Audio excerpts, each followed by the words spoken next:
Okay, well, hello and welcome to the January 2025 edition of the DMSC Masterclass.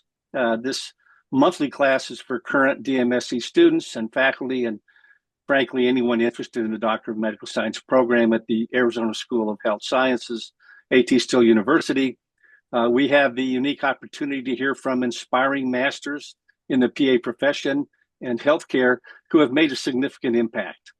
So before we begin, a few reminders for our attendees. Please keep your microphones muted and feel free to share any comments or questions in the chat section during the presentation. We will have a Q&A session at the end where you can unmute yourself, and Dr. Beth Popre, our program manager, will be monitoring the chat for any questions or comments. But let's move on. It's really a pleasure for me today to introduce our guest, Kurtis Manley, PA, MPAS, DF, AAPA. Kurt was a family practice PA for over 24 years.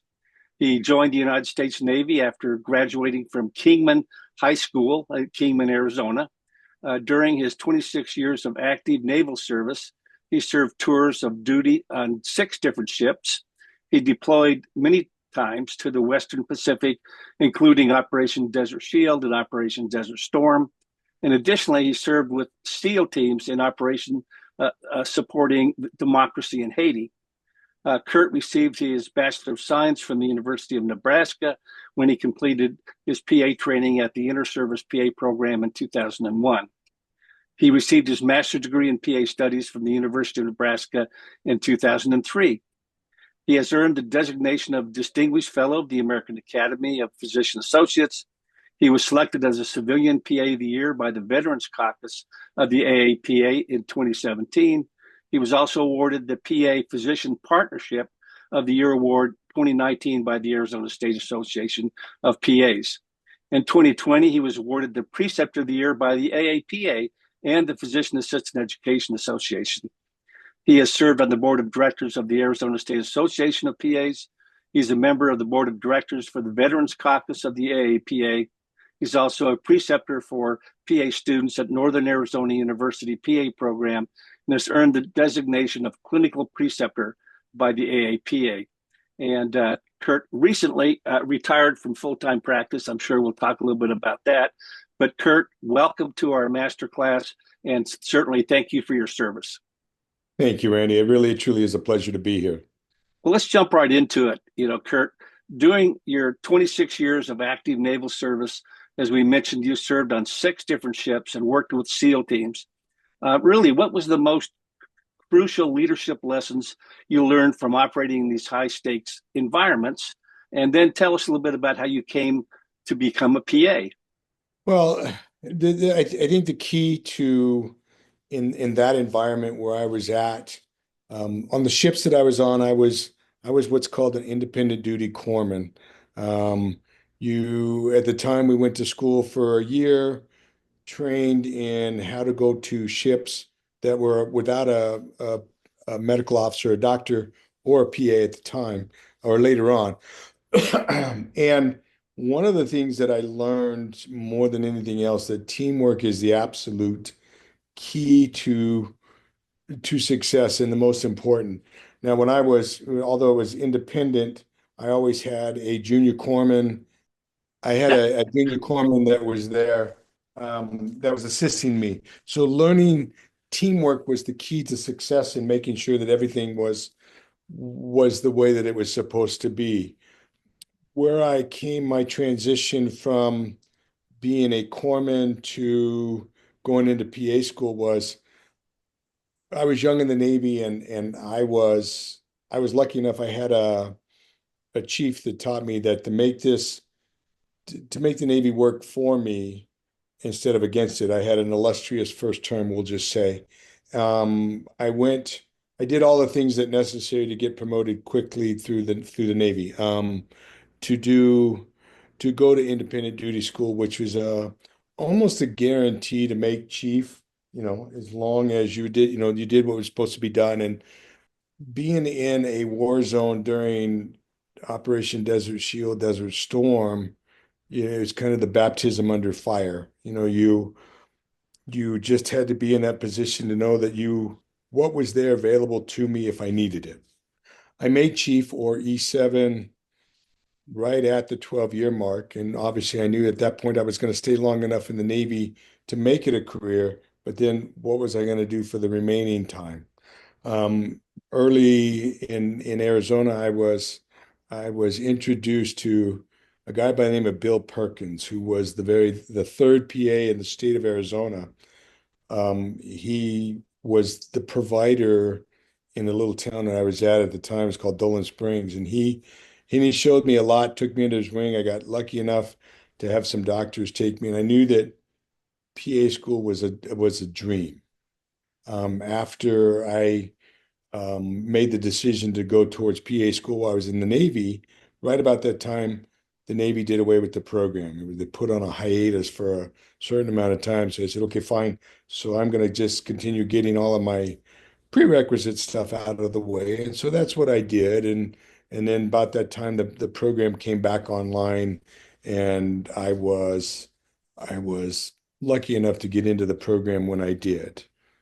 Yeah, and you went to the inter service program uh, down there in San Antonio, right? Correct. I did first year in San Antonio, um, and then our second year for our all of our rotations were done at the Naval Hospital in San Diego. Do you remember who your program director was? It's okay. Not in not in San Antonio. In San Diego was Casey. So no, I don't remember That his. I remember that's his, that's okay. We're just curious. Well, it well, was a couple years ago. yeah. Um, and so obviously after you got out of PA school, you continued serving in the Navy as a PA, and then at some point transitioned to civilian healthcare. How did you adapt from military to civilian work in a small town in Arizona? What core principles sort of remained constant across both sectors? Well, in the Navy, the core principles of the Navy are honor, courage, and commitment. And obviously, that takes on a whole new meaning from what you were talking about, what was courage and what you're committed to. But the honor part didn't change. I mean, you were you did always did the right thing, and that can transition both active duty and military, or active duty and civilian. The you just made sure that I was always did the right thing. I could make sure that I could look in the mirror and say, okay, yeah, you did the right thing today. And you had the courage to then to stand up for the things that were right. And the right thing, and being able to talk to your administrative people, whoever that might have been, and talk to them and say, you know what, this needs to change, or this is not right, or this is a good thing. We should expound on that. And then you just got to be committed um, to your employer and to your profession and to your community. Yeah, well said. And tell us a little bit about, once you get out of the Navy and you started practicing there in Kingman, Arizona, you you may or may not remember you invited me up many years ago to come up and speak to the residency program up there, and my wife and we really enjoyed that trip up and getting a chance to meet with you. But tell us about your experience of, I mean, as you know, the PA profession really was created with you in mind, with working in a small rural area, underserved area, and that's and you know. So tell us a little bit about the your experience. Some of the pluses and minuses of working in a small town.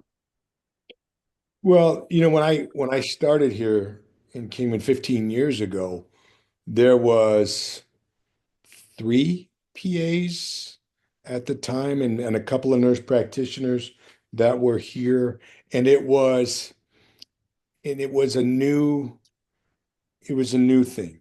It was new to Kingman. It wasn't obviously, and it wasn't new, but it was new to Kingman because they had such a such a need, an absolute need for providers. And again, here in Kingman, it's really rural. There's not much here. Yes, you're 100 miles from Las Vegas, but it's still what you're looking at here is just trying to get providers here was difficult.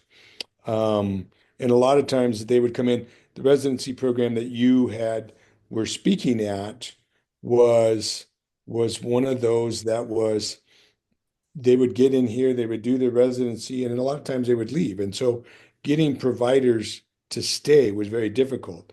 So for me, it was an opportunity to really express on how the PA profession could work to the benefit. You could, and so and there was a lot of times I was beating my head against the wall saying, no, look, here is what we could do. Here is what even specialties, your cardiologies and GI. And right now we have at the hospital, there are PAs in the urgent care, in orthopedics, in thoracic surgery, in gastroenterology, in oncology, of course, the primary care, and nephrology has them, and that's just at the hospital. So that being able to make sure that they could understand what we could do and what we could bring to the table.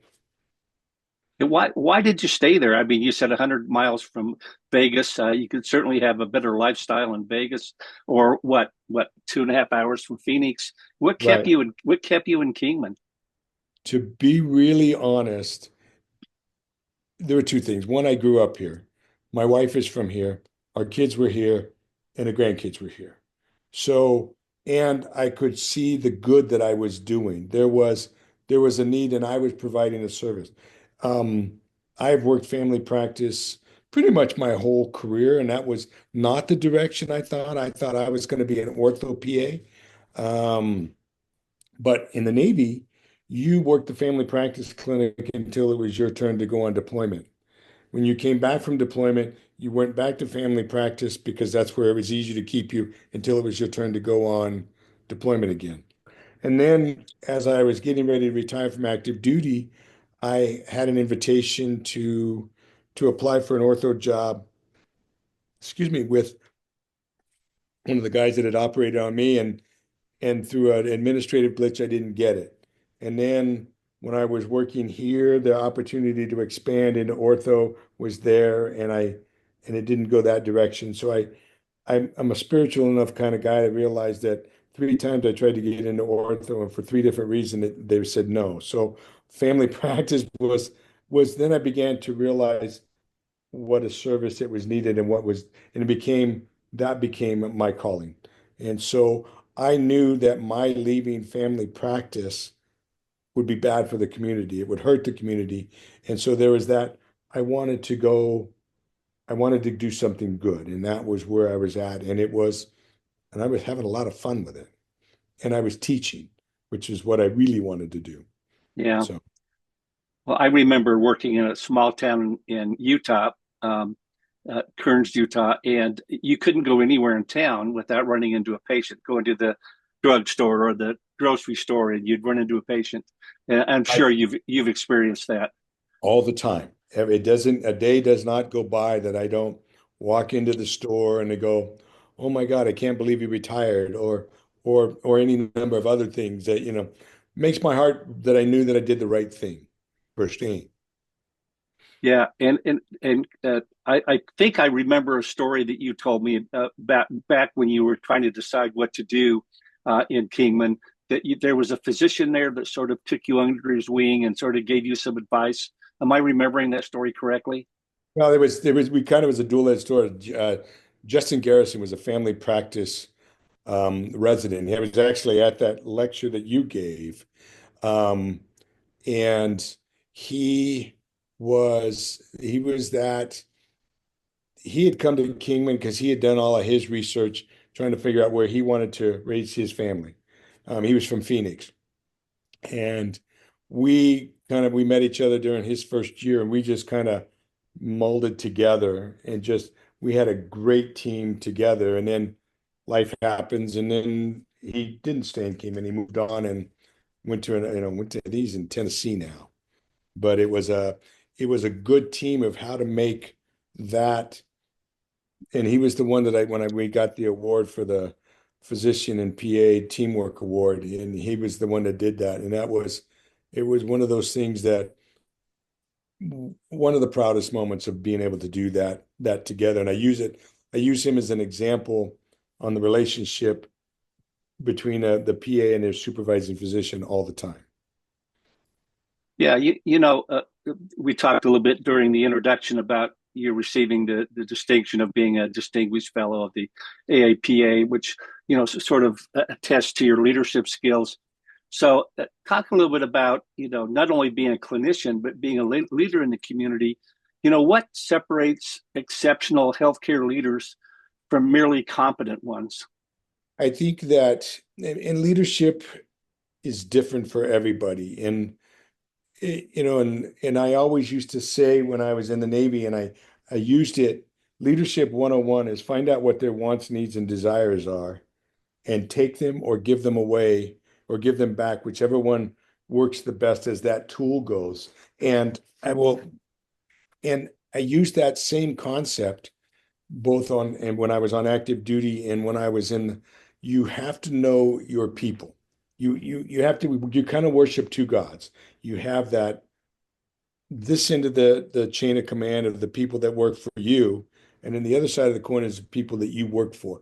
So you have to have that bigger picture and be able to mold it into the smaller picture that you can make what the company of at the time was Kingman Regional that had this big picture of what they wanted to accomplish. And then you had to adapt it into 7 or 8 different people on how to take those cogs in the wheel and make it to make the wheel so that it ran the way that made the people up at admin happy. Yeah. Well, a minute ago, you said you really like to teach, and it's obvious being recognized as a preceptor of the year and also the PA physician partnership. What's your philosophy on mentoring the next generation of healthcare professionals? How do you balance teaching technical skills and leadership development? The when I was as I took more and more students, I realized that they they had all of this great knowledge that they got from their first year of school, but they didn't know how to put that into use. They could verbalize the answers. They knew what to do, but if they didn't know how to do it.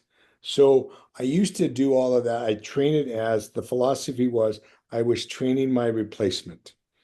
And I used that thought process and I told them that I'm training you as my replacement. So that means that if you were to come to Kingman and work in family practice, and I knew that I could turn my patients over to you and they would be in good hands.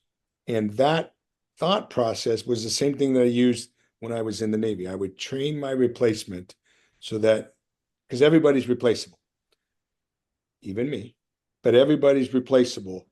And that you need to make sure that your patients in our world, if you go to a job that, you're not there anymore, they bring somebody else in. But in our world, you're taking care of patients. So that it's traumatizing. And I didn't realize the impact that I had on patients' lives until I was doing my quote unquote farewell tour in those last couple of months before I retired, what that impact was to them. And yes, they were happy for me. Who's going to take care of me now? And that concept is if you are training your replacement and teaching young PAs or students or even seasoned PAs how to take care of them the way that they are used to taking care. They're not me. They know that. But you take them on that same guidelines and they're going to do much better in that respect. Yeah, well said. Well, your recognition for the PA Physician Partnership of the Year really suggests some strong relationship building skills, and certainly in this day and age, with so many other healthcare providers out there and hospital groups, what strategies have you found most effective for developing professional partnerships and leading across sort of organizational boundaries? Well, I'll take from with my supervising physicians. So it kind of goes back to most of my time when I was in the Navy, I worked independently. I was on ships, and that was before cell phones and sat phones and or internet and stuff like that. So you had to learn to make decisions and trust your gut. But you weren't going to be afraid to ask for help, knowing that if I was going to call a doctor saying, "Hey, I need some advice," that was going to be a $3,000 phone bill, and it had to come out of somebody's budget. But you had to learn to trust yourself. But you also had to learn to trust the people that worked for you, and you had to learn that supervising physician. You had to know what his likes and dislikes. And I use Dr. Garrison as an example. I'm not a football fan. I kind of know what's going on, but I'm not a football fan. I don't spend a Sunday afternoon. However, I knew that he was a ridiculous, ridiculous Dallas Cowboy fan. So I can guarantee you that every either Sunday night or Monday morning during football season, I watched Sports Center, so I knew how they did, so that I knew what kind of mood he was going to be in. And a few years ago, when Dallas had like the best record in NFC or whatever, and they were the front runners to get to the Super Bowl, I knew that if they had won the Super Bowl that year, I could ask him anything I wanted, and I was going to get it. But I knew that about him. I also knew he was a huge Kobe Bryant fan. So I knew to walk softly, pick up the load, because he was devastated when Kobe Bryant died. So I knew what I needed to do to make that transition easier for him. That's part of it. You had to just know what that was about. And then as you're talking about with other, as nurse practitioners and where they are in the process. So there was a nurse practitioner that I worked with here in the clinic. So it was Dr. Garrison, this nurse practitioner, and myself that were the team. And we were the A team. Everybody referred to us as the A team. And many of the medical staff asked us why. What's the difference between Lori and Kurt? What can they do and what they can't do? So Lori and I put together a lecture that we gave to the medical staff is the differences and the similarities between nurse practitioners and PAs. And they walked out of that. The lecture itself might have lasted 20 minutes. The presentation lasted 20 minutes, maybe, but we had almost an additional 20 minutes of question because they just don't know. And even in today's world, as PAs and nurse practitioners are out there a lot, but there's still a lot of providers, doctors that don't know what we can do. And I think it's our job to teach them this is what we can do. This is how you use me. This is how you make, and for them, money talks because what you pay a PA in family practice and what you pay a doctor in family practice, you can hire two of us for the price and still get as much work done. They begin to realize that when you look at it that way. Yeah, good advice. Let's talk a little bit, go back to the military a little bit. Your career spans just an impressive number of years of military service. And so you must have seen how the role of PAs in the Navy and in the military evolved over time to what it is today. What are the thoughts in terms of, I mean, we may have PAs who want to, go in the Navy or the military, and tell us a little bit about where it's been and where it's gone. Well, anybody that's attended even one lecture about, or talked to the PA History Society did they know the Historical Society? We know where it started. It was the Navy corpsman that, excuse me, Dr. Stead had brought into the thing but where it is at today, the irony of it all is that that vision started because there was such a shortage of primary care, family practice providers throughout the United States.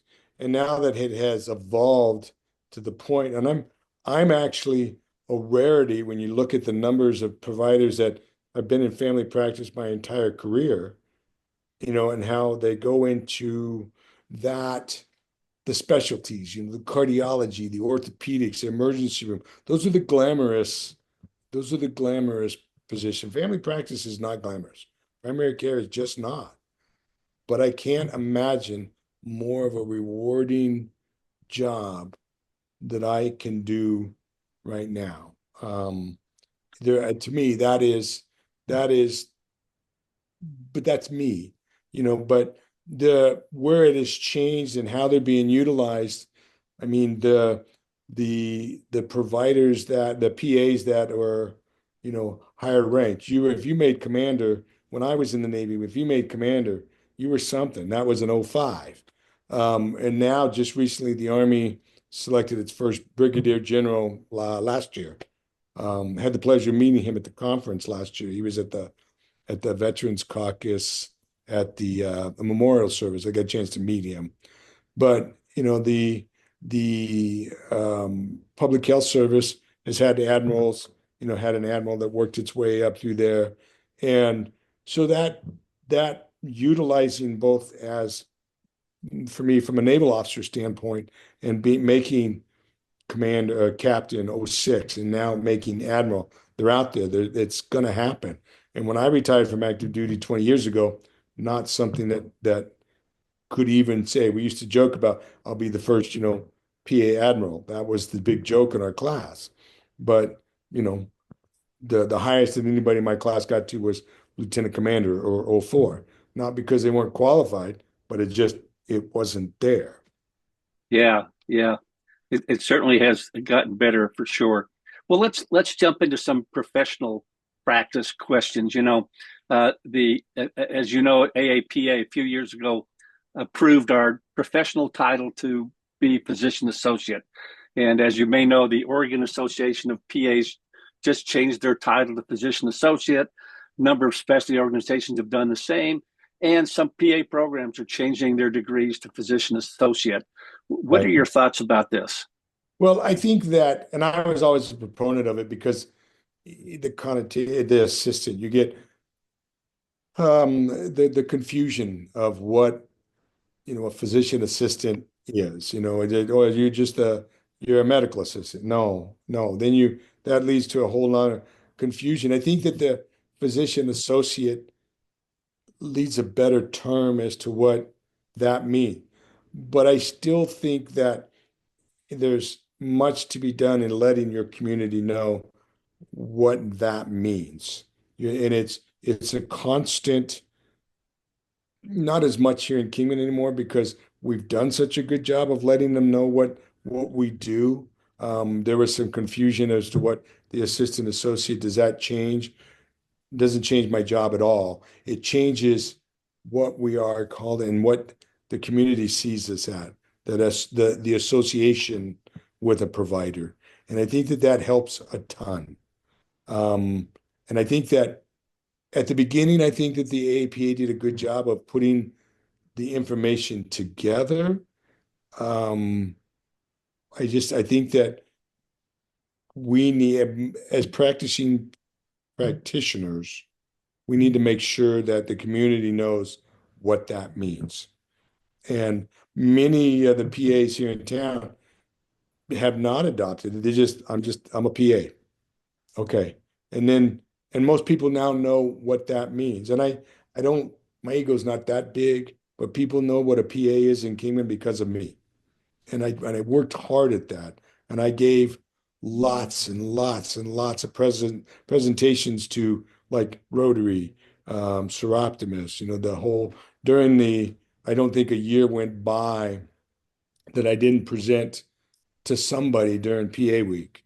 Um, so when the mayor did the proclamation of National PA Week, so I gave a presentation to the mayor and the city council. The funny story about that is I probably had 200 people behind me at that particular meeting, and they presented, and I turned to start to talk to the crowd instead of talking to the city council. And the mayor said, Mr. Manley, could you present to us? It was a habit. So, That's a great story. Well, another issue, as you know, is the degree that PAs have, and you will remember back when, well, in fact, early on when PAs got certificates and then bachelor's degrees, and then in the '80s the master's degree. But in the last 10 years, the post-professional programs like our DMSC has started. And in fact, as of this week, there are 30 programs that are DMSC programs in the country, PA centric. But the question that I have, I mean, I think those are here to stay. But the question has come up: should PA programs move to an entry level doctoral degree?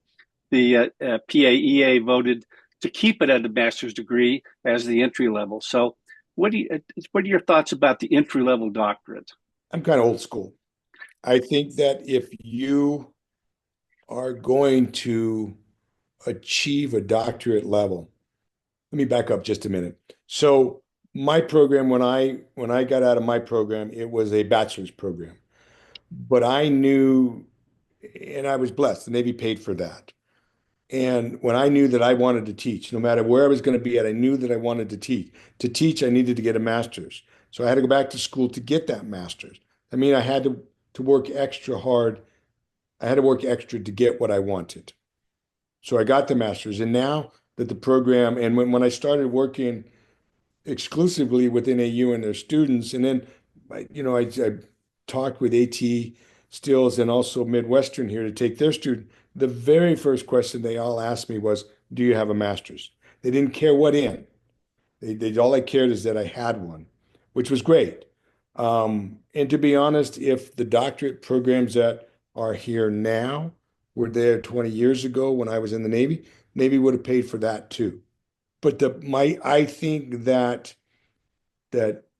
PAs that want to go that extra mile, that want to show that they're doing that extra thing. I think that the entry level should stay as a master's.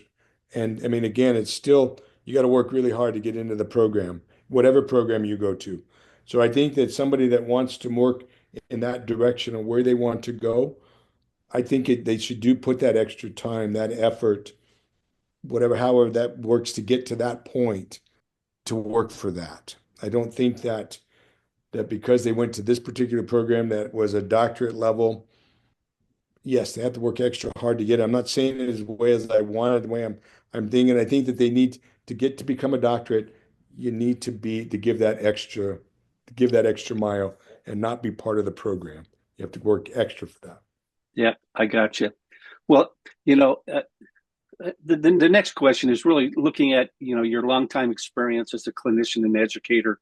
Our students in the DMSC program, obviously are all PAs at different stages in their career. I mean, we have students who are right out of PA school, and we have people who are at the very end of their time as a PA. And in fact, a couple of years ago, we had one of our students who was 70 years old who graduated. He had retired. He had sold his practice. He wanted to write a book, and he wanted that doctorate. So, and we're finding out that PAs should go through the DMSC programs, either want to move into education, they want to move into some leadership role, either at an institution like Mayo or in the military or VA or the public health service, those kinds of things. Or three, they want parity with the nurse practitioner colleagues.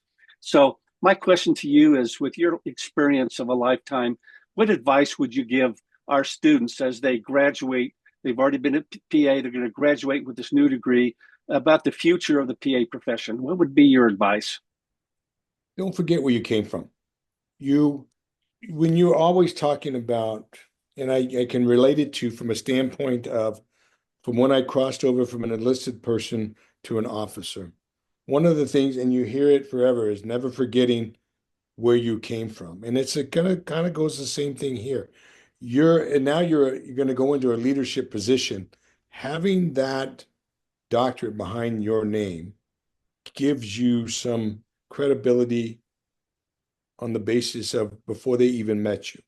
That it sets a stage as to they're going to go, okay, so we're going to interview Bill Smith, and Bill has a doctorate. Wow. Okay, that means he is dedicated to what he wants to accomplish and what his long-term goals are. This is the direction that he wants to go. That's going to put him at the front of that list from an interview standpoint. And it's also going to stand Now you're established with this person. A new person comes to work and they go, okay, our boss is Bill Smith. He has a doctorate in whatever. He's a DMSC graduate at AT Stills. Okay, all right. That tells us that there's some, he's got his stuff together enough that he's going to put that extra effort. He knows what he's talking about. The credibility goes way high because right now, more so, PAs with a doctorate aren't nearly as common as our nurse practitioner colleagues. Yeah. Yeah. Good point. Well, Kurt, we're going to sort of start landing this airplane, and but talk a little bit about it. I mean, you're retired now, and if I remember correctly, you're moving or have moved to Oregon. Uh, Tell us a little bit about what your retired life is about, and tell us what you do for fun. I shoot a lot of pool. I shoot a lot of, and Dora and I are traveling a lot. We have between now and October, we have 7 cruises planned. Um, and we just phone called today because I'm still down in Arizona wrapping things up and found the possibility of 2 more because we're doing a relocation cruise. The ship is moving over to Barcelona. It's for some work over there, and then it's going to be there for 3 weeks. And we decided we thought we were going to fly back, and then she found a cruise that cruises Greece during that 3 weeks. So we're going to do that and then ride the ship back. So we're going to do that a lot with the irony of being spending my life at sea, which is how I spent my life before. The difference is I won't be in harm's way. That's a good thing. So, That's great. So, so remind me if we ever get together not to play pool with you. oh no, Uh, no, no. I've seen the pictures of you and your boys. No, we'd have a good time. We would have that a good time. oh, that's great. Well, I'm going to open it up to some questions from the folks that are here Sure. that they might have. So, uh, uh, uh, Dr. Delaney, you have your hand up. Unmute yourself. I will, and I'll turn on a camera too, just to say hi. Yay. Um, First of all, thank you for taking time to do this, and thanks for your service, and thanks for and congratulations on your award. That's a terrific award, and also thanks for being a primary care PA. Randy asked some great questions, and so I have some questions about those questions. I'm not a name change advocate. I'm going to be or a title change advocate. In the military, because you are an officer, was there confusion when a military person came in and saw you as a physician assistant? They didn't call you Curtis PA, they called you Major. Lieutenant. Correct.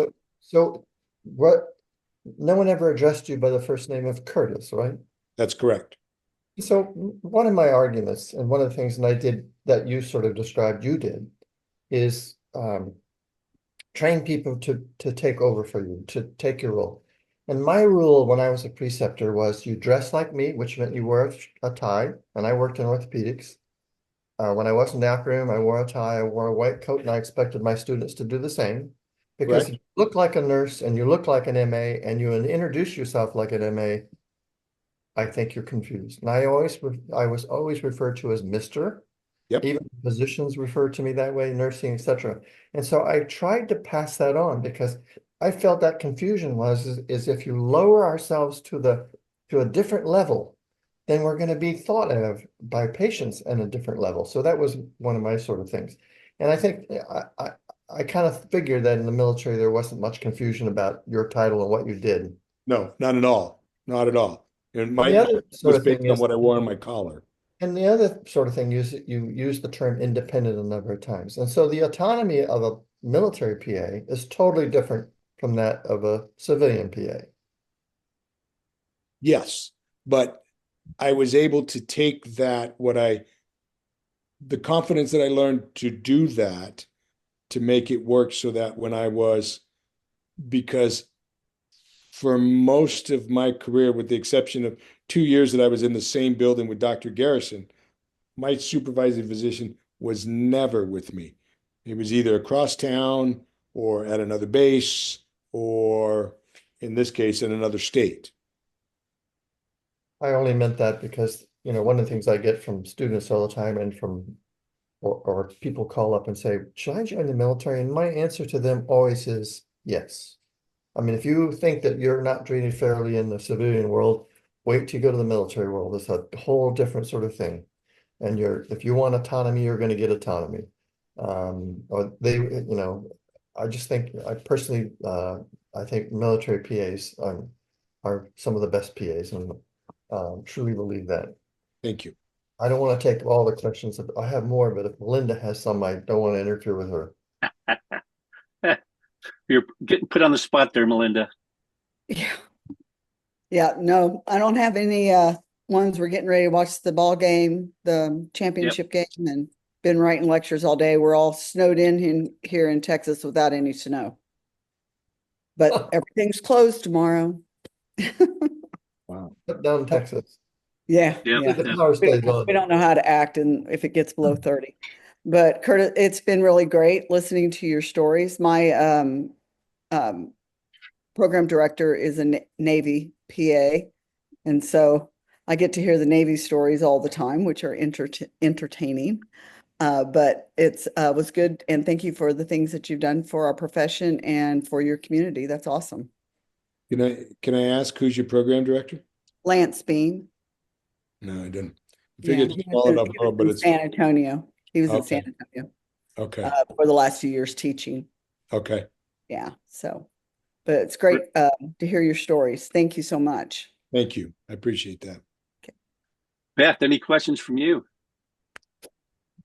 I don't. You know me. I always wait to see if I hear anything about if you have a dog or not. So that's always a We do. We do. I have a long-haired dachshund, oh, perfect. but he's up in Perfect. Oregon with my wife. So Oh, nice. A Navy man. My dad was a Navy man and a dog lover. So there you go. Oh, that's great. Well, thank you guys. Kurt, I know you're on the board of directors of the Veterans Caucus. Give a little elevator speech about what the caucus does, and both at the annual conference and also in every December. well, I have to tell you, I was introduced to the Veterans Caucus right after I retired, and that was by accident. I was actually at a AAPA conference, and every May at the national conference, they do the memorial ceremony for military PAs that have been just served, or many times it did, and their sole purpose is about um, setting up scholarships for students that are veterans. But they do such an amazing job, not just afterwards. They just recently they set up with a group out of Nashville that does that they sit down with the families, and it's therapy for PTSD.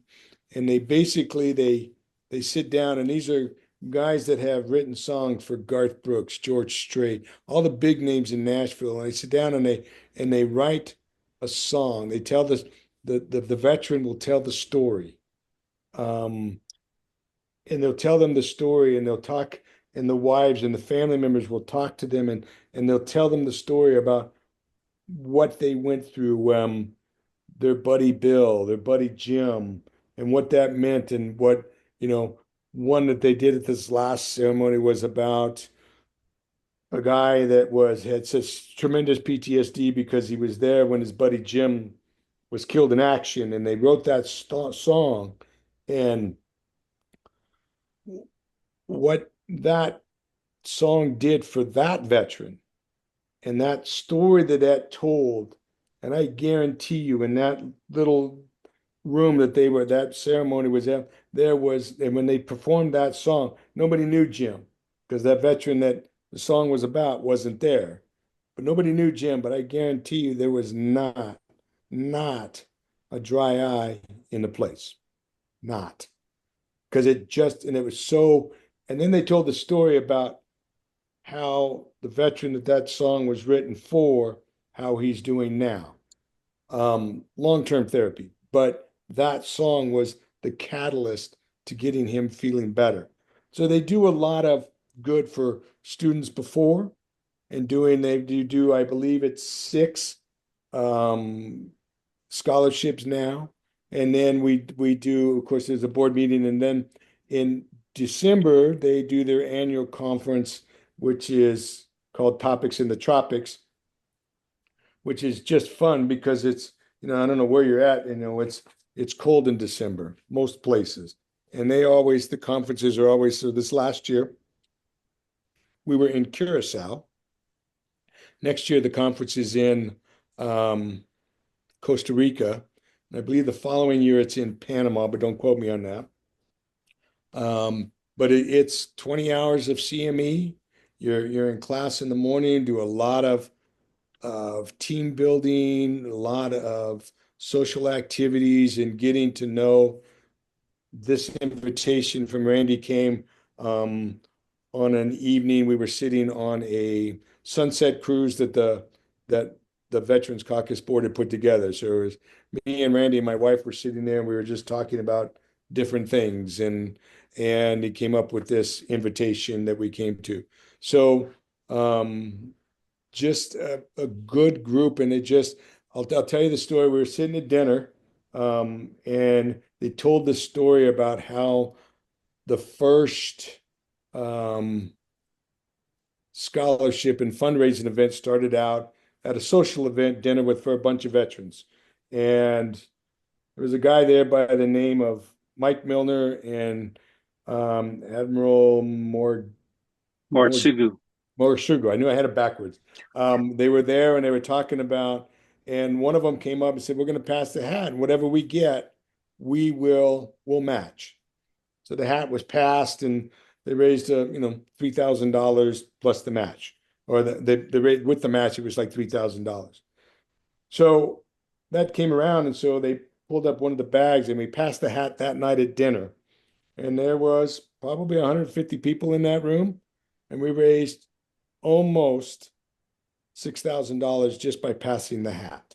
And that all went to the foundation that they're now going to do with raising more money for students and getting and then all of the scholarships are going to come off interest. And they have the financial guys that are working this out, and how the donations going to this, and how it's going to work to make more and more scholarships for students, for veterans. Perfect. Well, thank you. And when I edit this video, I will put the Veterans Caucus link to that on this video. So thanks for sharing that. I'm gonna close this up, but Kurtis, any last words? Any last words before we move on? You know what? I'm actually thrilled beyond to be able to talk to people, mainly because I like to teach, but to give a different view. And the reality was, years ago, I looked at getting mine, and ironically through AT Stills, and not this program, but it was they said you only need an additional 20 hours. It takes about 20 extra hours a week at the time. And at that time, we had just opened our restaurant. We had just opened up this catering business. And I didn't have 2 extra hours, much less 20. And many times I keep thinking back and forth, should I not? And every time it was just busy. So I applaud all of you guys in taking the time to do this and moving forward with this. It's way cool. Well, we so appreciate you being with us tonight and sharing your life, and it's really an inspiration. And so for everybody that's here and viewing this in the future, please join us next month on February 17th for our next masterclass with Jessica Savetic, PAC.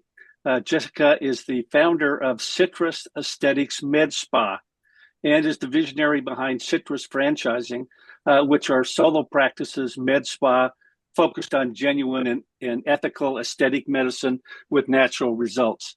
So it's a little different this time.